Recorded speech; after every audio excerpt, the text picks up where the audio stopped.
This morning, passengers aboard the ill-fated Carnival Triumph were closer to learning if they will be awarded thousands of dollars.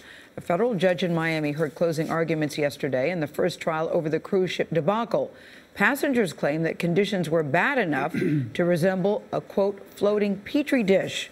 But as Elaine Quijano reports, Carnival is pushing back.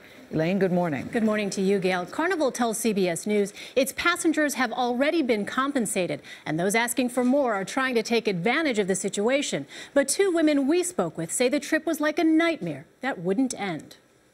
It's been a year since an engine room fire left the Carnival cruise ship Triumph adrift and powerless in the Gulf of Mexico. You could see the smoke billowing in through the hallways, through the vents, and you could, it was getting very dense very quickly in the rooms. You didn't know if you were going to make it off that boat alive. Barbara Anderson and Michelle Maddox are among the dozens of passengers suing after they say they were forced to live for days without air conditioning or working toilets, leaking sewage, and limited access to hot food and water. I felt like I was in a third world country.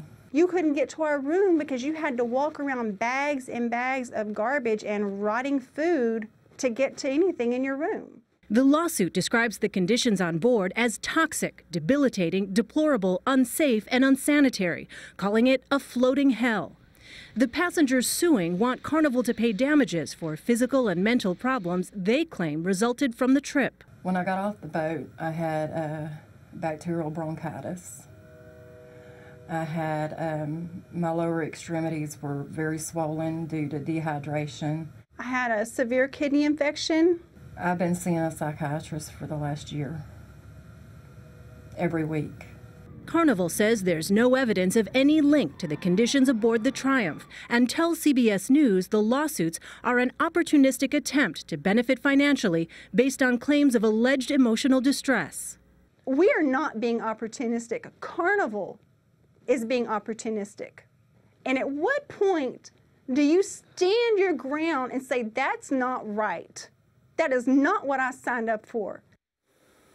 Carnival offered all roughly 3,000 passengers a full refund plus $500 and a voucher for a future cruise. Some of the passengers who sued are asking for between $2,500 and $5,000 a year for life.